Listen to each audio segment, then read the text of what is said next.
சமீபத்தில் வெளிவந்த ஆர்டிஐ ரிப்போர்ட்டில் சமஸ்கிருத மொழிக்கு அதிக நிதி வழங்குறதா ஆர்டிஐ ரிப்போர்ட் சொல்லுது. தமிழ் மொழிக்கு 17 மடங்கு அதிகமாக சமஸ்கிருத மொழிக்கு வழங்குதுன்னு சொல்லுறாங்க.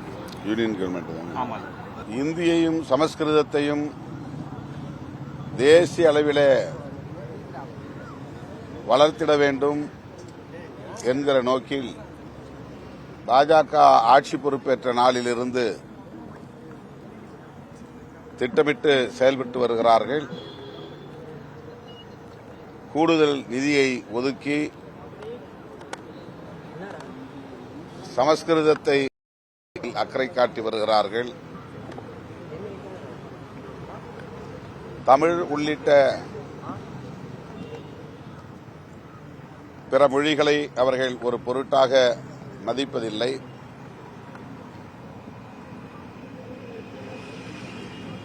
ஆங்கிலத்தை தூக்கி எறிய வேண்டும்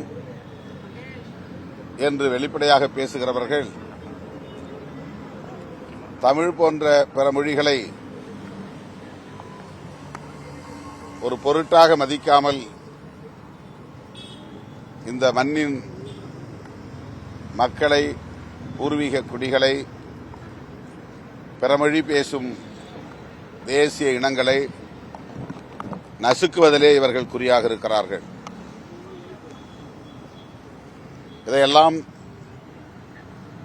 பாரதிய ஜனதாவையும் சங் பரிவார்களையும் ஆதரிக்கக்கூடியவர்கள் சீர்தூக்கி பார்க்க வேண்டும், சிந்தித்து பார்க்க வேண்டும்.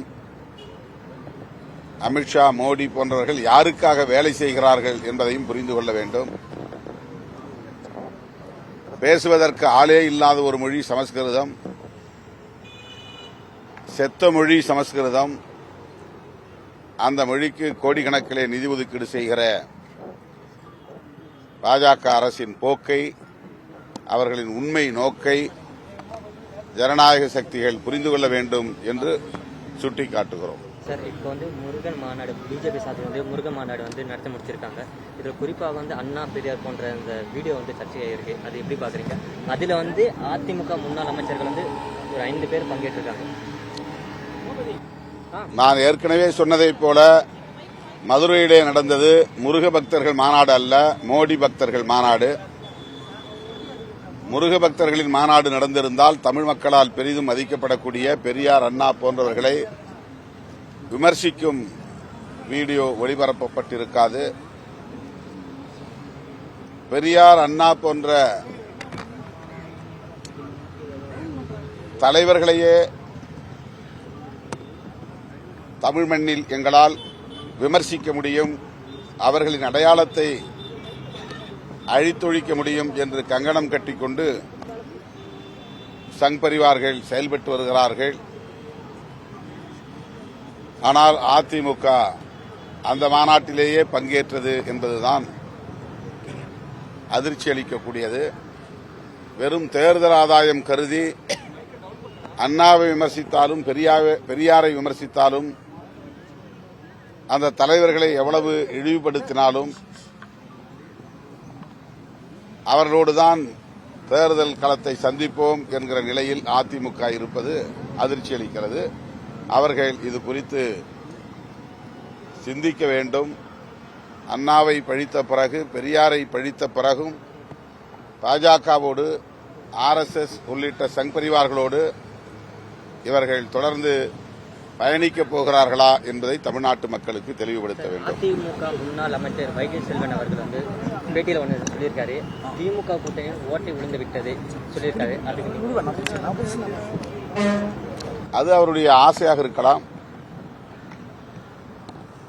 அல்லது கனவாக இருக்கலாம். அது நனவாக வாய்ப்பில்லை, நிறைவேறாது.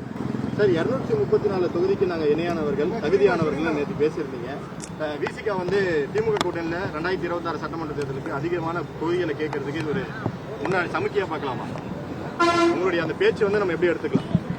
இந்த கேள்வி திரும்ப திரும்ப திரும்ப திரும்ப கேட்கப்படுகிறது. இது சலிப்பு தட்டுகிற ஒரு கேள்வியாகவும் இருக்கிறது. தேர்தல் நேரத்தில் கட்சிகளுக்கு இடையிலே பேச்சுவார்த்தை நடக்கும்போதுதான் எத்தனை தொகுதிகள், எத்தனை இடங்கள் என்பதையெல்லாம் நாம் தீர்மானிக்க முடியும்.